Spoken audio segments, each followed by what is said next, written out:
In this tutorial, we're going to look at two tools that allow us to do some really beautiful editing using Photoshop and an image. The image that you have here, you can replace with another one, but I would suggest you start with this one first so that you get a sense of how these tools work.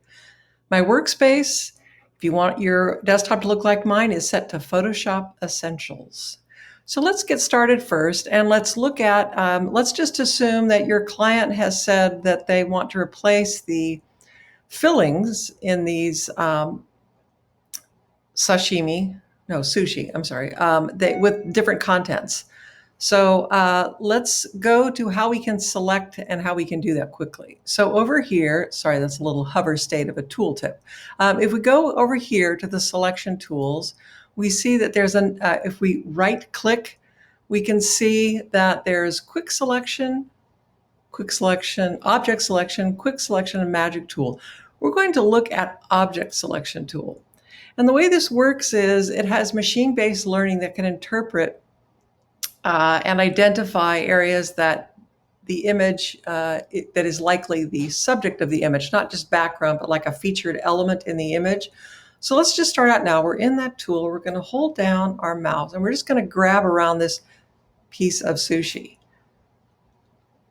It's good. Now notice that we did intersect with these other ones, but it only identified that. So we're going to keep on going by holding down our Shift key, and we're going to continue to use this tool. And remember, you need to hold down Shift, otherwise it will just forget the other items that it selected. So I'm just going to do two, but you can try it with all of them. So now that we've got this selected, what we've been able to do is just restrict the active area of this image to the areas that have marching ants around them.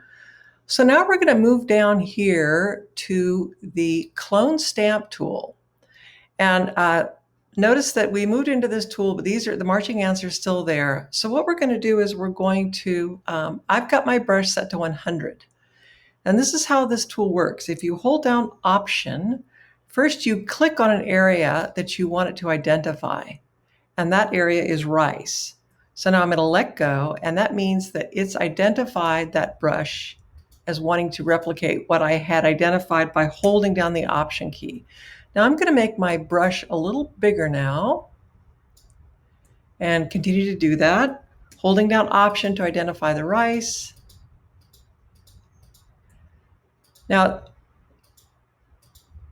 obviously what you're trying to replicate here is the rice. It really depends on what it is you're asking it to clone, but this is a useful tool. And when you get over here, you can see that because I have restricted the pixels by selecting them with the object selection, is a little easier. So the first step is to just identify and use the clone tool to just replace the rice with just a filling.